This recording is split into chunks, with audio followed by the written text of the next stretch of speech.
हम अक्सर हाइड्रोकार्बन के बारे में बात कर रहे होते हैं।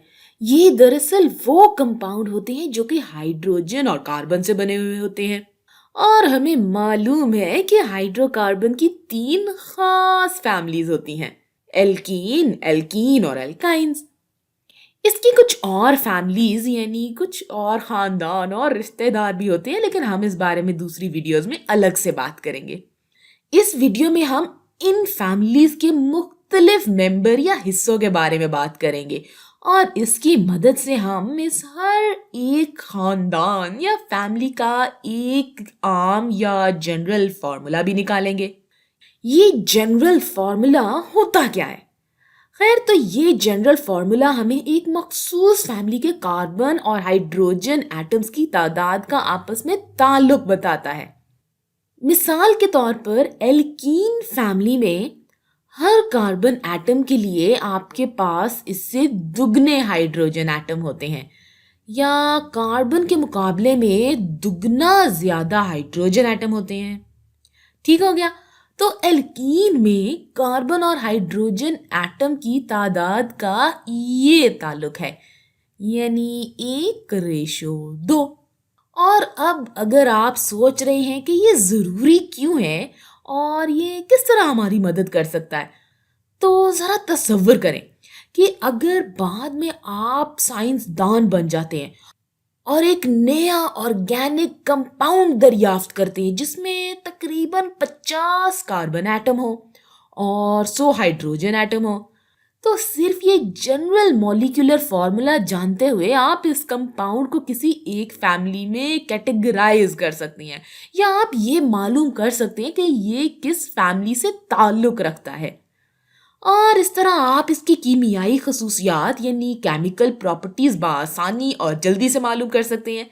चूंकि आप जानते हैं कि एक फैमिली का हर मेंबर एक जैसी कीमियाई खसूसियात रखता है, तो आपके ख्याल में क्या जनरल मॉलिक्यूलर फॉर्मूला बहुत मददगार साबित नहीं होता? बिल्कुल जनाब, ये बहुत मददगार साबित होता है। इसलिए आज हम इन तमाम फैमिलीज का जनरल मॉलिक्यूलर फॉर्मूला सीखेंगे। तो हम शुरू करते हैं एल्केन खानदान से। इस खानदान का शजरा नस्ब देखते हैं। तो एल्केन फैमिली से अगर शुरू किया जाए तो तारीफ के मुताबिक ये साइक्लिक हाइड्रोकार्बन होते हैं। अच्छा, अब ए साइक्लिक का मतलब ये है कि कार्बन एटम एक दायरे में या सर्कुलर शेप में तरतीब नहीं होते। देखिए, अब जैसे ये एक साइक्लिक हाइड्रोकार्बन है और यहाँ कार्बन के एटम एक दायरे में या सर्कुलर तरीके से तरतीब दिए हुए हैं, है ना? लेकिन एल्कीन्स में ऐसा नहीं होता। इसमें कार्बन एटम्स एक ओपन या कह लें कि खुले हुए स्ट्रक्चर की शक्ल में होते हैं। अब दूसरी चीज इनके बारे में ये है कि इनमें कार्बन एटम के दरमियान सिर्फ एक सिंगल बॉन्ड होता है, यानी सारे के सारे कार्बन एटम एक सिंगल बॉन्ड से आपस में जुड़े हुए होते हैं और इनके दरमियान भाई कोई भी डबल या ट्रिपल बॉन्ड मौजूद नहीं होता। तो सबसे सिंपल या आम सा एल्केन वो होता है जिसमें सिर्फ एक कार्बन एटम हो। एक कार्बन एटम यानी मीथेन।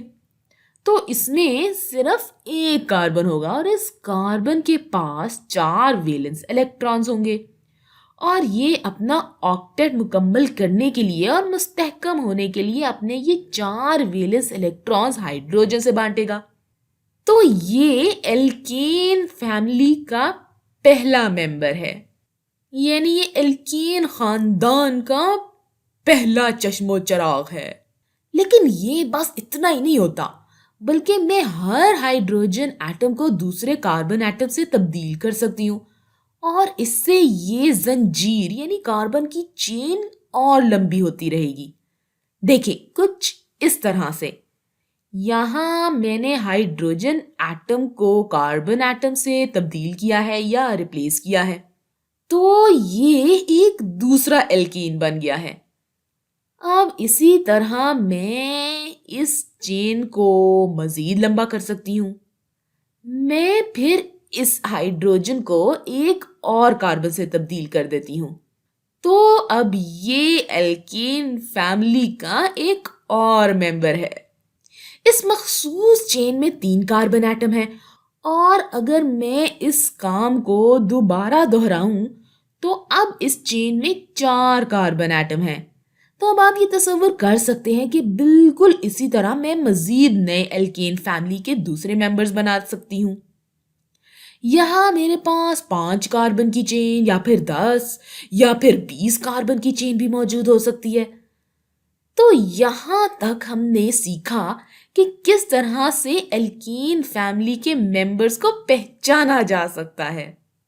तो चलें अब इनका जनरल मॉलिक्यूलर फॉर्मूला लिखते हैं, यानी उस मुद्दे पर आते हैं जिसके बारे में ये वीडियो है। तो इसके लिए हमें पहले इन तमाम मॉलिक्यूल्स का मॉलिक्यूलर फॉर्मूला लिखना होगा। तो जनाब, मीथेन के पास ये 1 कार्बन और 4 हाइड्रोजन एटम्स हैं, तो इसका मॉलिक्यूलर फॉर्मूला होगा CH4, यानी 1 कार्बन और 4 हाइड्रोजन एटम्स। इसी तरह इस कंपाउंड के पास 2 कार्बन एटम है तो C2, और यहाँ 1 2 3 4 5 6 हाइड्रोजन एटम है तो H6 होगा, यानी C2H6 इसका मॉलिक्यूलर फॉर्मूला है। बिल्कुल इसी तरह क्या आप इस वीडियो को रोककर इन 2 मॉलिक्यूल्स का मॉलिक्यूलर फॉर्मूला लिख सकते हैं? तो ले अब हम मिलकर करते हैं। इसके पास 3 कार्बन एटम है और 8 हाइड्रोजन एटम है, तो इसका मॉलिक्यूलर फॉर्मूला होगा C3H8। इसी तरह इसके पास 4 कार्बन एटम है और 10 हाइड्रोजन एटम है तो C4H10। अब ये देखते हैं कि एल्केन फैमिली का जनरल मॉलिक्यूलर फॉर्मूला क्या होगा, जो हमें ये बताएगा कि एल्केन में कार्बन और हाइड्रोजन की तादाद में एक आम या कॉमन ताल्लुक क्या होता है। तो दरअसल हम जो जानने की कोशिश कर रहे हैं वो ये है कि अगर हमें एक ऐसा एल्कीन दिया जाए जिसमें कार्बन एटम की तादाद n हो, तो क्या हम इसकी मदद से ये बता सकते हैं कि इस एल्केन में हाइड्रोजन एटम की क्या तादाद होगी। तो यहाँ मैं देख सकती हूँ कि 2 कार्बन एटम के लिए 6 हाइड्रोजन एटम्स हैं, यहाँ 3 कार्बन एटम के लिए हाइड्रोजन एटम है 8 और यहाँ 4 कार्बन के लिए 10। तो अब आप इसे देखकर ये बताएं कि इन कार्बन और हाइड्रोजन की तादाद का आपस में ताल्लुक क्या है। अगर आप ये मालूम कर लेंगे तो हम इसका जनरल मॉलिक्यूलर फॉर्मूला निकालने में कामयाब हो जाएंगे। तो जरा खुद से कोशिश तो करके देखिए। तो यहाँ अगर मैं इसे 3 से ज़र्ब दूं तो मुझे जवाब मिलेगा 6। तो शायद ज़र्बे 3 इनके दरमियान का ताल्लुक है। तो आगे देखते हैं। अच्छा, अब यहाँ 3 ज़र्बे 3 तो 9 होगा, लेकिन यहाँ तो जवाब 8 आना चाहिए था। तो इसका मतलब ये होगा ज़र्बे 3 से ही ताल्लुक नहीं था। तो चलिए अब यहाँ जमा करके देखते हैं। अगर मैं इसमें 4 जमा करूं तो जवाब आएगा 6, लेकिन अगर मैं यहाँ 4 जमा करूं तो इसका जवाब होगा 7। तो मतलब यहाँ मुझे 8 जो कि सही जवाब है वो मुझे 4 जमा करके नहीं मिल रहा। तो इसका मतलब ये हुआ कि जमा 4 करके भी कार्बन और हाइड्रोजन की तादाद का सही ताल्लुक नहीं बन सका। अब अगर मैं ये दोनों चीजें करूं एक साथ, यानी कि इसको ज़र्ब भी दूं और साथ ही साथ इसमें जमा भी करूं, तब क्या होगा। मिसाल के तौर पर मैं इसे 2 से ज़र्ब दूं तो 2 ज़र्बे 2 होता है 4। फिर अगर इसमें मैं 2 जमा कर दूं तो जवाब आएगा 6। अब इसी चीज को हम यहां भी करके देखते हैं।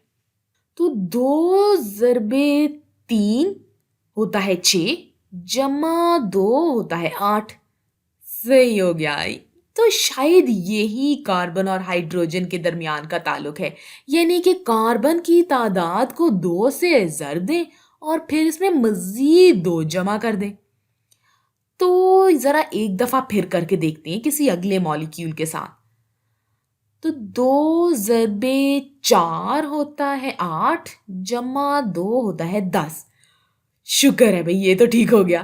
تو جی جناب، الکین کی کاربن اور ہائیڈروجن کی تعداد کے درمیان یہی تعلق ہے. یعنی کہ اگر آپ کاربن کی تعداد کو 2 سے ضرب دیں اور پھر اس میں مزید 2 جمع کریں تو آپ کے پاس ہائیڈروجن کی تعداد آ جائے گی.